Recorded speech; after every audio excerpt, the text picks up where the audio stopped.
उत्तर प्रदेश के गौतम बुद्ध नगर जिले की दादरी तहसील में एक गांव है, बड़पुरा। यहीं पर रहता है रविंद्र भाटी का परिवार। ब्रह्म सिंह भाटी के 3 बेटों में रविंद्र भाटी मंझले थे। उनके दोनों भाई भी इसी गांव में अपने परिवार के साथ आसपास ही रहते हैं। रविंद्र के परिवार में पत्नी राकेश भाटी के अलावा 3 बच्चे थे, 2 बेटे व 1 बेटी। सबसे बड़ी बेटी है पायल भाटी। उससे छोटे 2 बेटे हैं, अरुण भाटी और अजय भाटी। पायल ने बीए तक की पढ़ाई की थी। बड़े बेटे अरुण की शादी दादरी की रहने वाली स्वाति से हो चुकी है। छोटा बेटा अजय भाटी अभी अविवाहित है। रविंद्र भाटी खेती बाड़ी करके परिवार की गुजर बसर करते थे। दोनों बेटे भी खेती के काम में उनका हाथ बंटाते थे। बेटी अभी शादी नहीं करना चाहती थी, इसलिए कई अच्छे रिश्ते आने के बावजूद भी वह बेटी के हाथ पीले नहीं कर सके। इसकी एक वजह यह भी थी कि 2 साल पहले उन्होंने बड़े बेटे अरुण भाटी की शादी की थी। शादी के कुछ समय बाद से ही उसका अपनी पत्नी स्वाति से विवाद रहने लगा। उसके बाद स्वाति पति का घर छोड़कर मायके चली गई।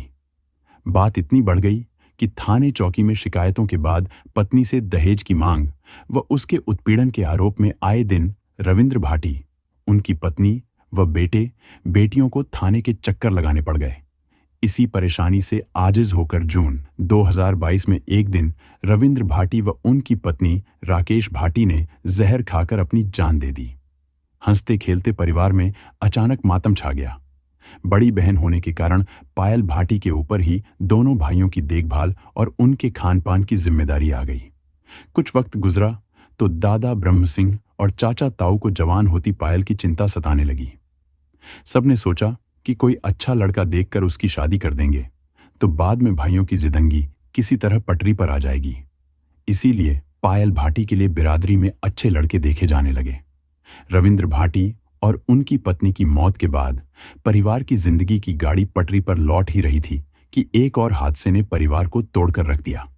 13 नवंबर 2022 को सुबह दादरी पुलिस को सूचना मिली कि बड़पुरा गांव में एक लड़की की लाश उसके घर के अंदर मिली है।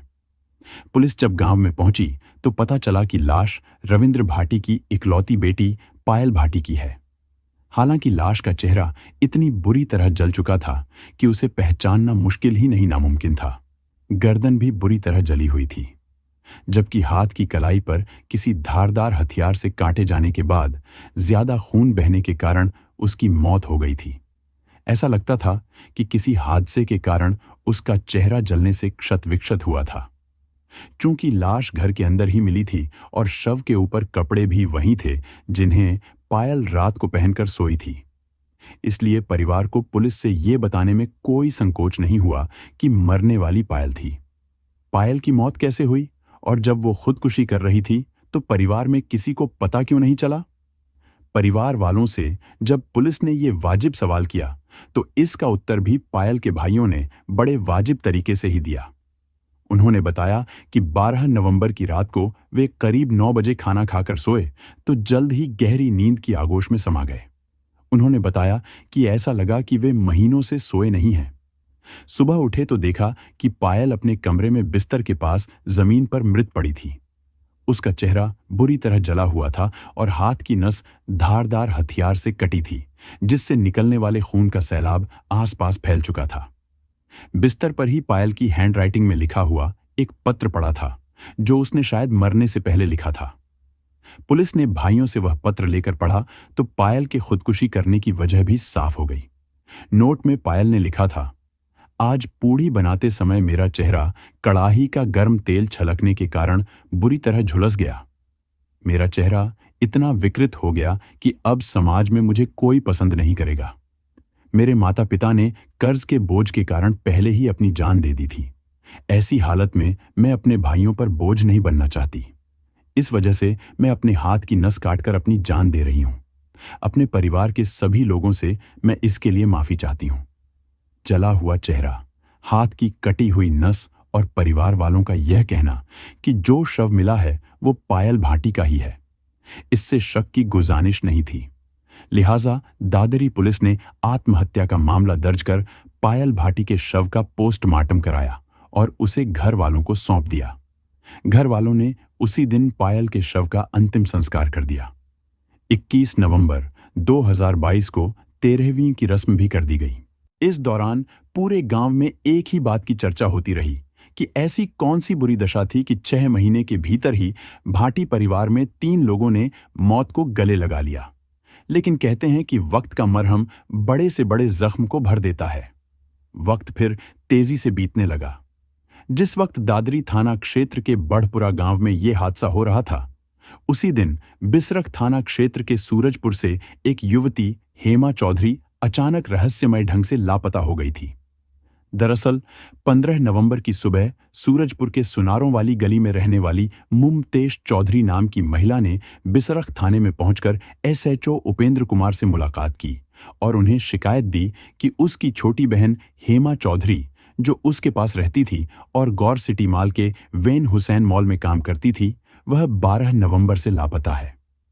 मुमतेश ने बताया कि उसकी बहन हेमा ने शाम को उसे फोन करके बताया था कि वह एक सहेली के घर बर्थडे में जा रही है, रात को घर नहीं आएगी। लेकिन अगले दिन जब मुमतेश ने हेमा चौधरी को फोन किया तो उसका फोन बंद मिला।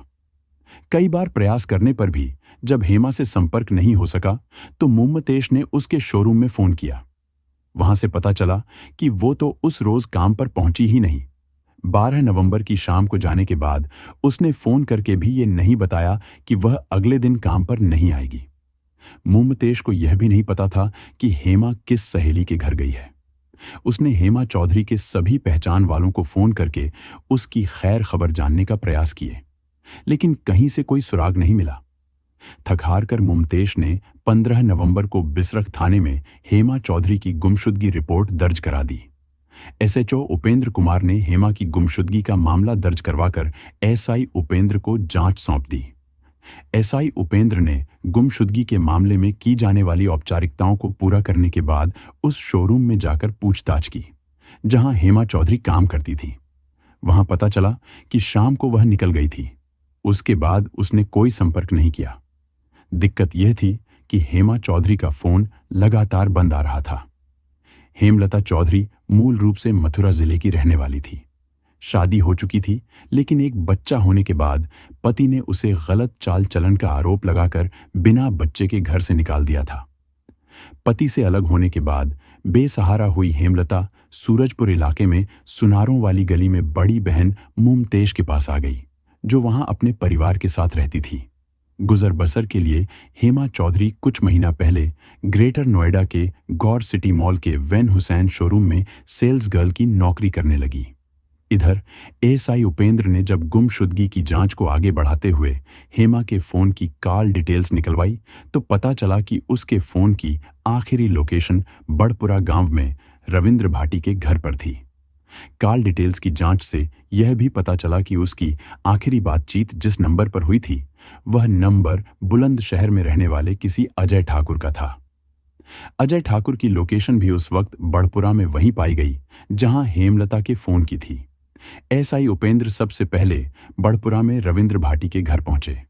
वहां पहुंचने के बाद पता चला कि 12 नवंबर की रात तो परिवार की बेटी पायल ने खुदकुशी कर ली थी।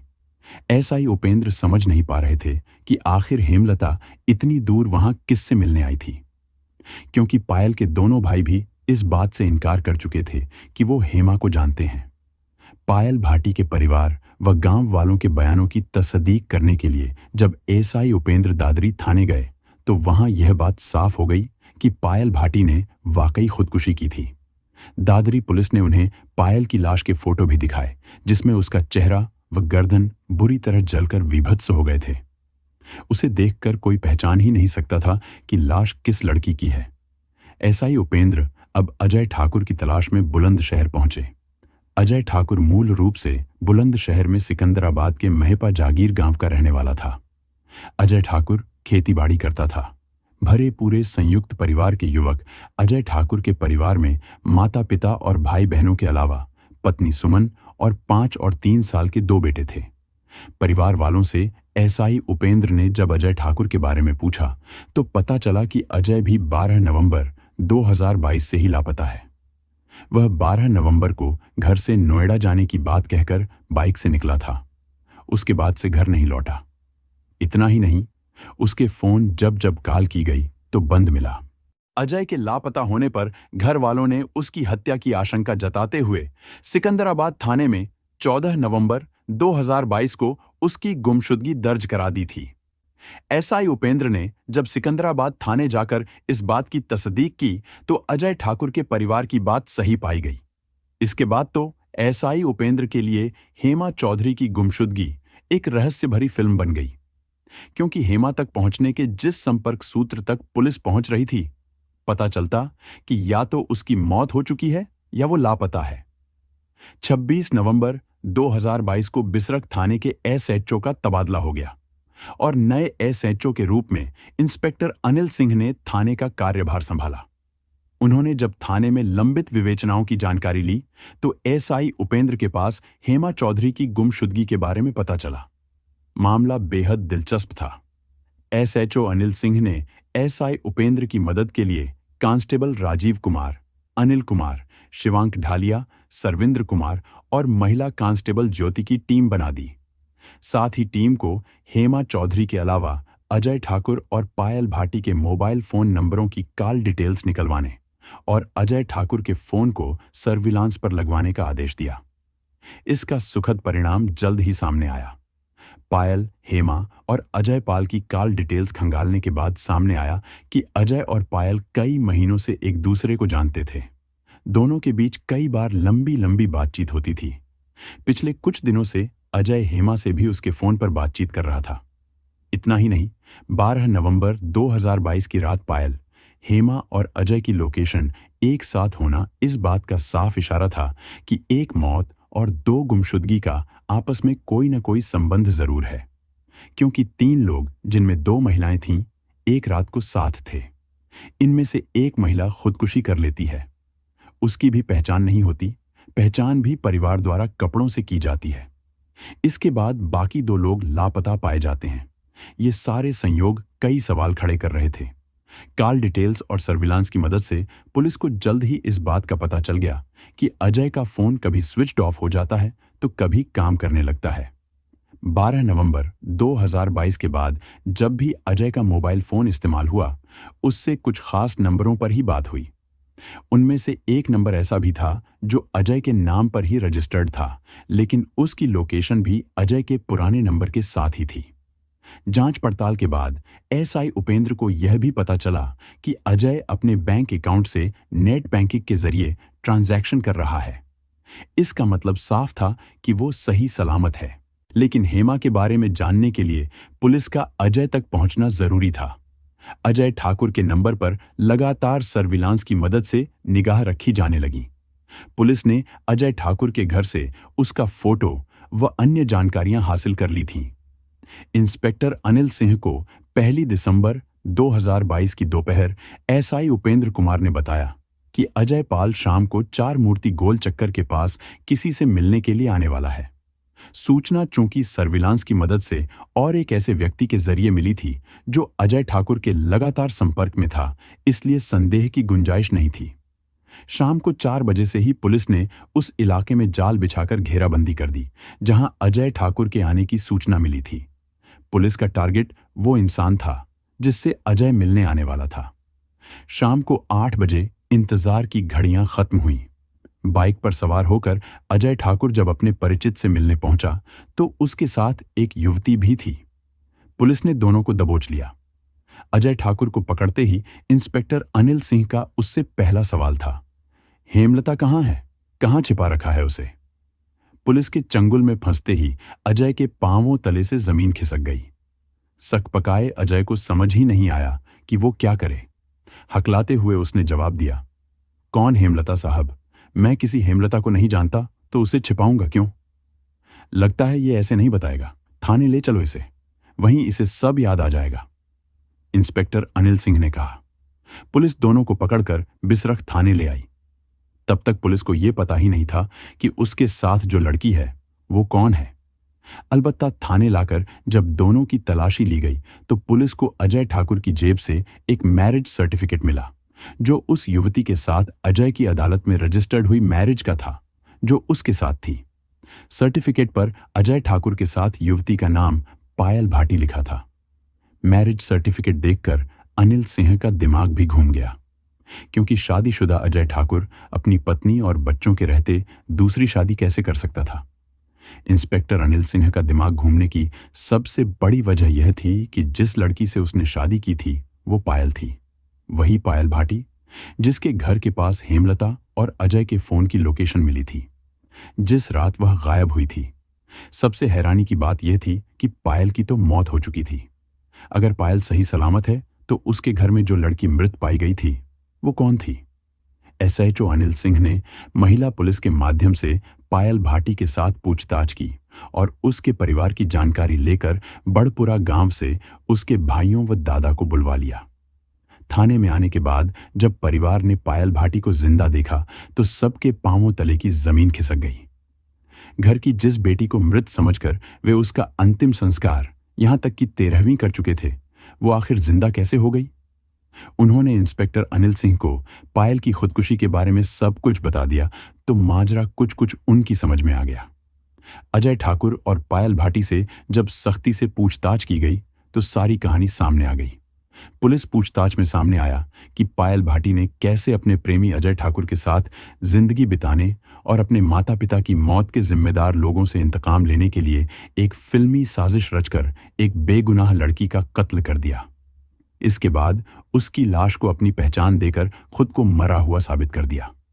पायल भाटी और अजय ठाकुर से पूछताछ के बाद इंस्पेक्टर अनिल सिंह ने एसीपी अरविंद कुमार और एडिशनल डीसीपी साद मियां खान को विस्तार से इस पूरे घटनाक्रम के बारे में बताया। वे भी तत्काल थाने पहुंच गए। जिस हेमलता को वे गुमशुदा मानकर तलाश कर रहे थे उसकी हत्या हो चुकी थी। इतना ही नहीं, उसके शव का अंतिम संस्कार भी हो चुका था। लिहाजा सबूतों की तलाश में पुलिस की टीम फोरेंसिक टीम को लेकर पायल के घर पहुंची।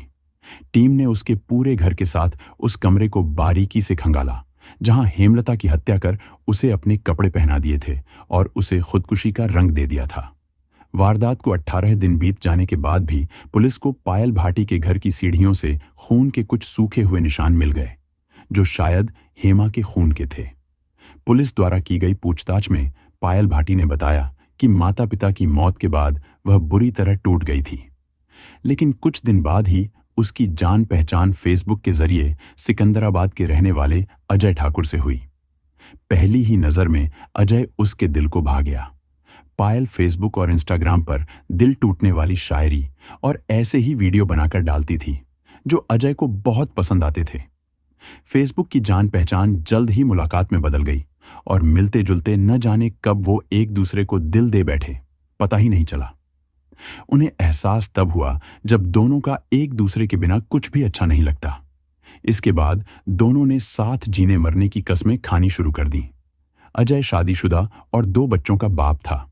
यह बात उसने पायल को साफ बता दी, लेकिन उसने यह भी कहा कि अगर वो उसकी बनने के लिए तैयार है तो वह पत्नी, बच्चे और परिवार सब कुछ छोड़ देगा।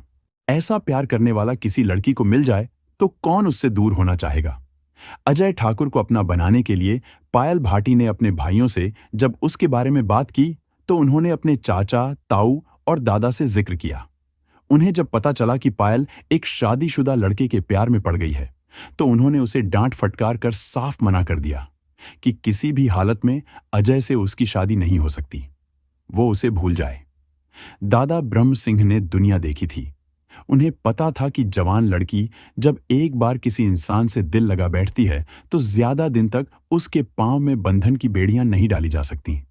लिहाजा उन्होंने जल्द से जल्द पायल भाटी के हाथ पीले करने का मन बना लिया। इसके बाद चाचा, ताऊ और दादा सब मिलकर पायल के लिए लड़का देखने लगे। उसके लिए गहने भी तैयार करवाए जा रहे थे।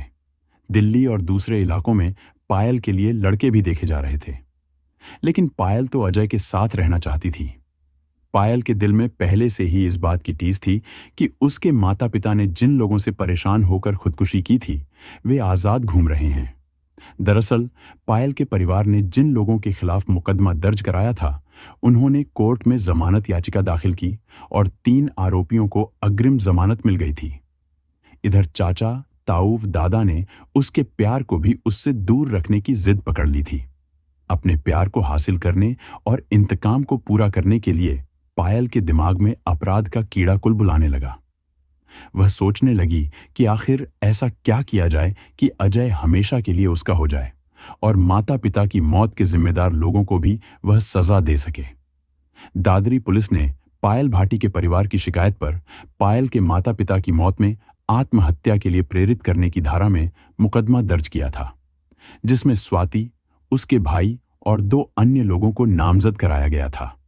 लेकिन दादरी पुलिस नामजद किए गए आरोपियों को गिरफ्तार नहीं कर सकी, क्योंकि उनकी गिरफ्तारी से पहले पायल के माता पिता की विसरा रिपोर्ट की जरूरत थी, जो अभी तक नहीं मिली थी। इसलिए पायल दुखी थी और माता पिता की मौत के जिम्मेदार लोगों से खुद ही बदला लेना चाहती थी। पायल के दिमाग में अपराध का जो कीड़ा कुलबुला रहा था, उसके तहत उसने एक फिल्मी साजिश रची, जिसमें पायल को अपनी जगह किसी दूसरी लड़की का कत्ल करके उसे अपनी पहचान देकर फरार होना था। पायल को यह आइडिया एक टीवी सीरियल से मिला था। दरअसल कई साल पहले पायल भाटी ने एक टीवी सीरियल देखा था, कबूल है, जिसमें एक लड़की अपनी शक्ल सूरत और कद काठी से मिलती किसी दूसरी लड़की की हत्या कर उसका चेहरा जला देती है ताकि उसकी पहचान न हो सके। बाद में शव के पास कुछ ऐसी चीजें छोड़ देती है जिससे लोग दूसरी लड़की के शव को उसी का समझें। बाद में खुद को मरा साबित करने वाली लड़की अपराध की वारदातों को अंजाम देती है। इस सीरियल के अलावा भी पायल ने ऐसे कुछ किस्से कहानियां पढ़े थे जिनमें कोई शख्स किसी दूसरे आदमी की हत्या कर उसे अपनी पहचान दे देता है। इसी से प्रेरित होकर पायल ने भी अजय ठाकुर से कहा कि अगर वह उसकी मदद कर दे तो 2 काम एक साथ हो सकते हैं।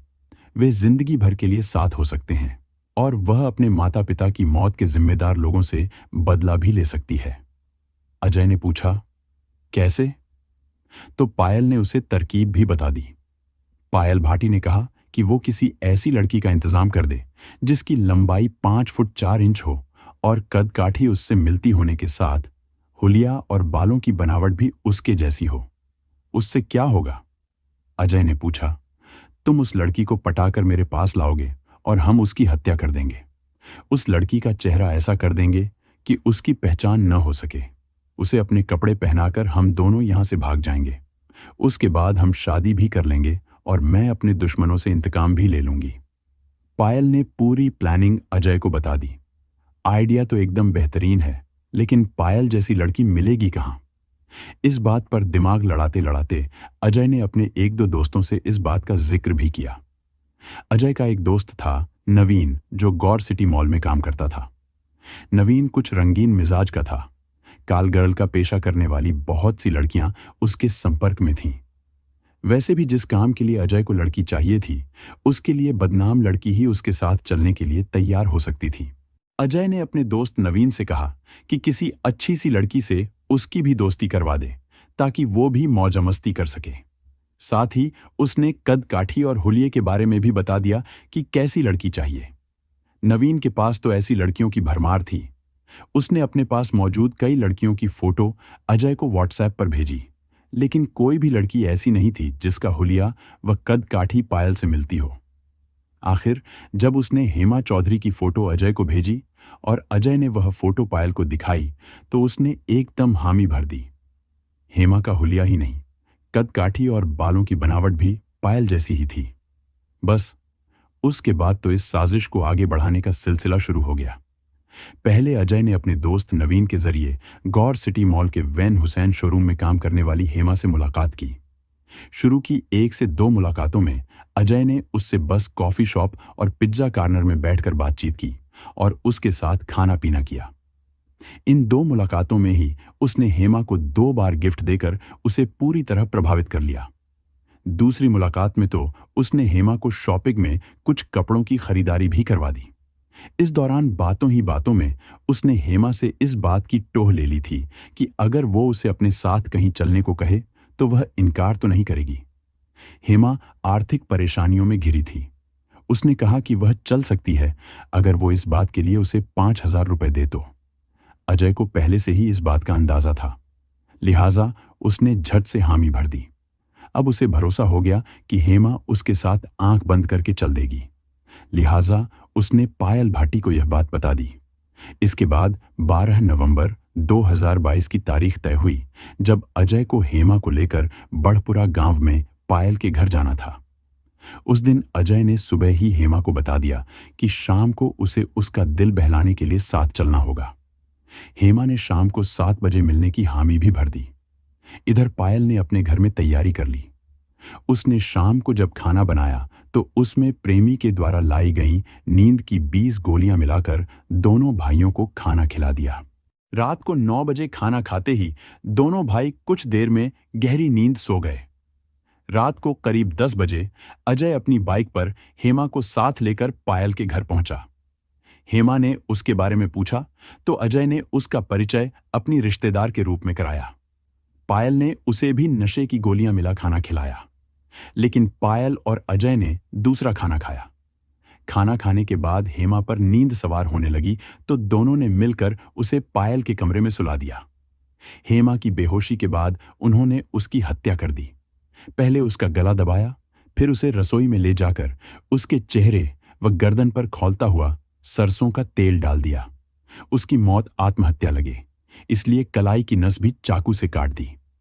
इसके बाद शव को बिस्तर के पास जमीन पर डाल दिया। बाद में पायल ने रसोई व कमरे में फैले तेल के धब्बे साफ कर दिए और इस तरह के हालात बना दिए जैसी कहानी वो बनाने वाली थी। बाद में उसने नोट के रूप में अपनी आत्महत्या का एक पत्र लिखकर बिस्तर पर रख दिया। उसने जिस चेहरे के साथ हेमा की गर्दन पर इसलिए खौलता तेल डालकर जलाया था क्योंकि पायल की गर्दन पर एक ऐसा निशान था जिसे देखने के बाद यह साफ हो जाता कि शव पायल का नहीं है, इसलिए उस जगह पर उसने तेल डाल दिया जिससे निशान का पता ही न चले। पूरे इत्मीनान से हेमलता की मौत को अपनी पहचान देकर घर से कुछ जेवर, नकदी व कुछ कपड़े लेकर पायल तड़के अजय ठाकुर के साथ बाइक से फरार हो गई। फरार होने के बाद दोनों इधर से उधर छिपकर रहते रहे। कुछ रोज बाद उन्होंने बुलंदशहर में भुनी चौराहा के पास भीमा कॉलोनी में किराए का एक कमरा ले लिया और एक साथ रहने लगे। उन्होंने इस दौरान बुलंदशहर के काला आम के पास स्थित आर्य समाज मंदिर में 19 नवंबर 2022 को शादी भी कर ली। इस सब से अनजान पायल भाटी के घर वालों ने 13 नवंबर को अंतिम संस्कार के बाद 21 नवंबर को पायल की 13वीं भी कर दी थी।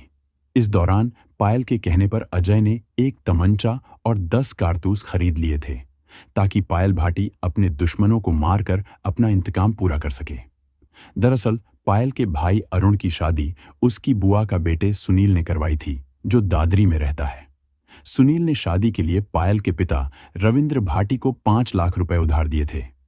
पायल का मानना था कि फुफेरे भाई सुनील के कारण ही उसके भाई की शादी एक गलत लड़की से हुई थी। उसकी भाभी की बुआ का बेटा सुनील, उसकी भाभी स्वाति व भाभी के 2 भाई कौशिंद्र व गोलू की प्रताड़ना की वजह से उसके माता पिता ने जान दी है।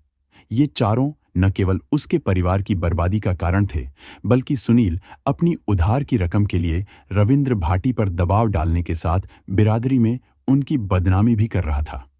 इसलिए माँ बाप की मौत का जिम्मेदार मानकर पायल इन चारों की हत्या करना चाहती थी। पायल सबसे पहले अपनी भाभी के भाई गोलू की हत्या करना चाहती थी। उसने अजय के साथ बाइक से 3 बार उसका पीछा भी किया था, लेकिन उन्हें मौका नहीं मिला, इसलिए वे उसे मार नहीं सके।